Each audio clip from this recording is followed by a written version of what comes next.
You've been scrolling for 20 minutes. You didn't search for anything. You didn't decide anything. And yet, something pulled you in. Something looked at you, measured you, then decided to keep you there.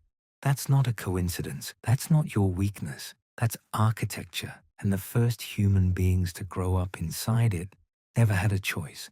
We talk about Gen Z all the time as a fragile generation, too sensitive, too emotional, too dependent on validation. But nobody asks the real question. What happens inside the brain of a child who grows up knowing the entire world can see them and judge them at any moment?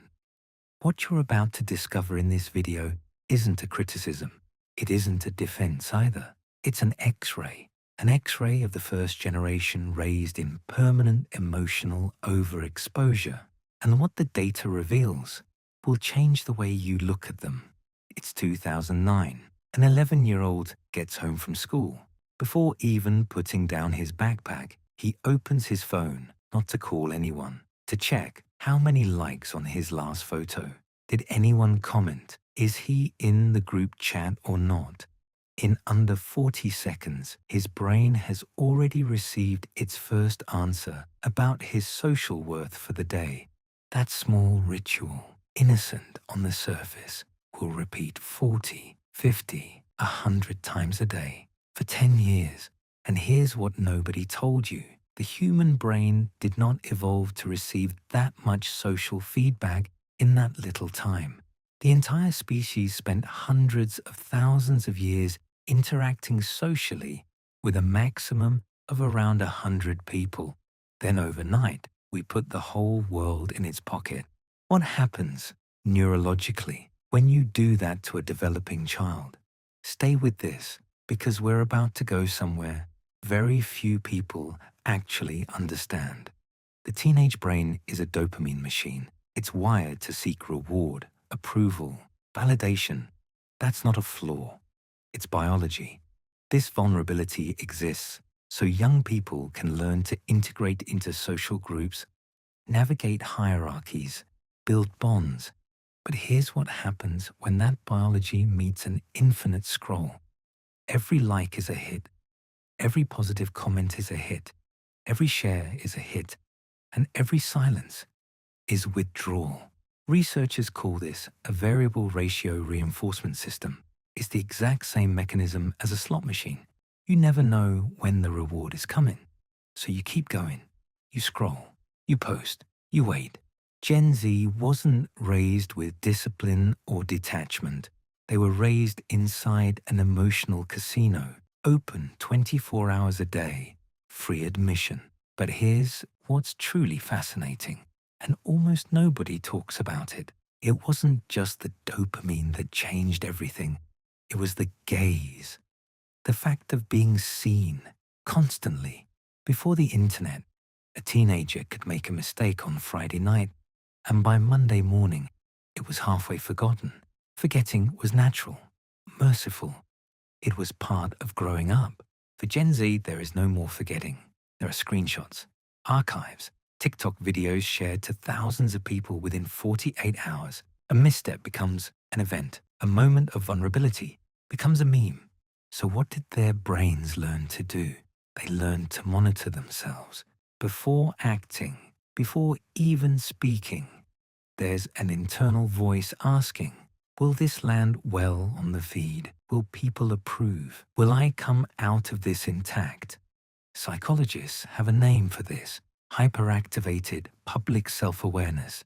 And in Gen Z, it's switched on permanently.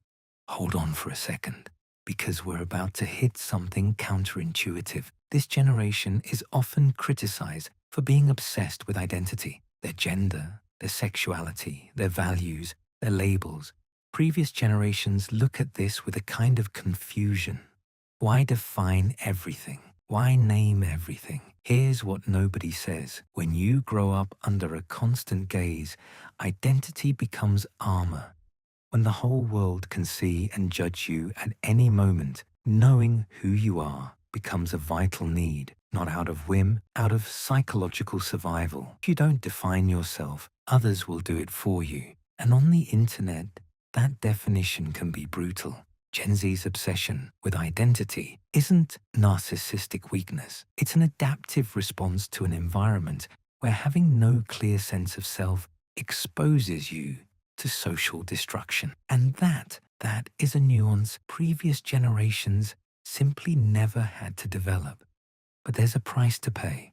And this is where the numbers get hard to ignore. Since 2012, the year smartphones reached critical mass among teenagers, rates of depression and anxiety in 13 to 25-year-olds have risen dramatically across all Western countries. Among girls, some studies show an increase of more than 150% in major depressive episodes. This is not a coincidence of timing. It's a correlation researchers like Jonathan Haidt have been documenting for over a decade. Here's what happened. Social comparison, which has always existed, was launched into a new dimension. Before, you compared yourself to 30 classmates. Now you compare yourself to millions of carefully filtered, optimized, staged profiles. Perfect bodies, perfect lives, perfect relationships. The human brain doesn't naturally distinguish between what's real and what's performed. It sees, it compares, it concludes, and very often it decides it's not enough. Generation after generation, we've learned to grow up with imperfection.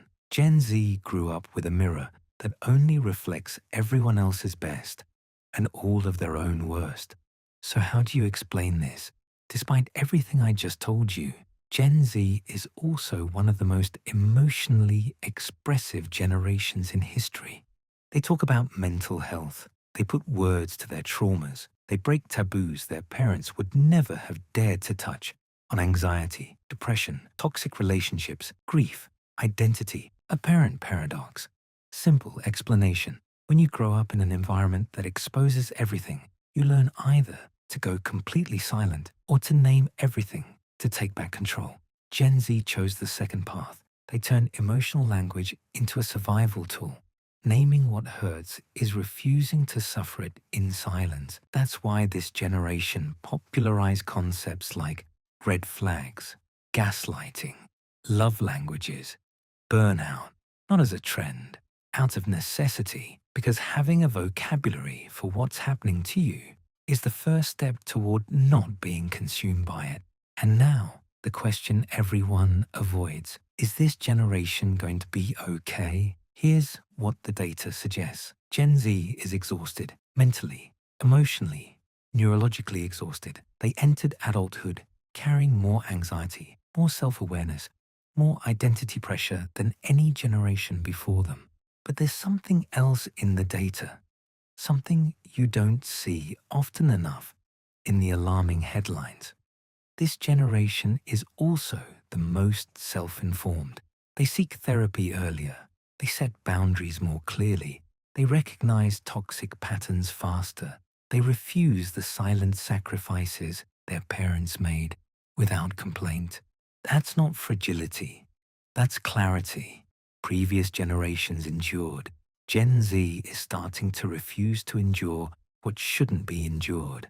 And that, in the long arc of human psychology, is something genuinely new. So the next time you see a 20-year-old describing their anxiety in detail online, or turning down a toxic job, or setting boundaries that seem excessive to you, remember what they went through. They grew up in a world that watched, judged, compared, and scored them since they were 10 years old. They learned to build themselves under constant scrutiny, to find their identity in an environment that challenged it with every scroll. And despite all of that, despite the anxiety, the exhaustion, the overexposure, they're still here. They're getting up. They're trying. They're looking for something real in a world that sold them performance from the very beginning. This isn't a broken generation. It's a generation that's finally starting to refuse to be defined by an algorithm.